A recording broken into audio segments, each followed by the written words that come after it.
There are countless things to learn from you. If you have to choose on gunpoint, really want to learn the way you let go of the trades.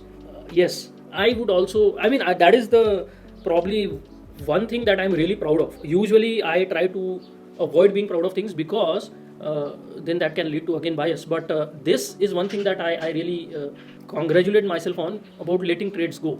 And even when I take a trade, I share it with you. There are multiple times I have thought about taking a trade before that, where I said no, let us wait for this, let us wait for that, and then take a trade. Often, like it's not a single point decision. It's not a very easy and clear decision. Always there is always some confusion, some to and fro is happening, and then I decide that okay, it's now time to take a trade. So yeah, I'm proud of that, and I'll tell you, it becomes easier. That is the best part, because when I started doing all this, then came a time where I had to think about letting go of a trade as a legitimate trading decision. None of the amateur traders and so many of the experienced traders think that not taking a trade is also a trading decision.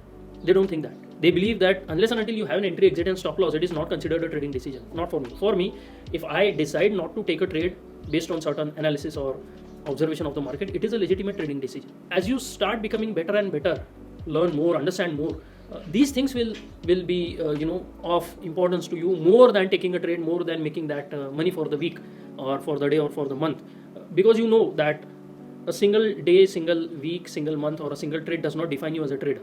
It is always a series of decisions, and if you get into a habit of taking correct ones, down the line you're only going to improve. So it only gets easier from here.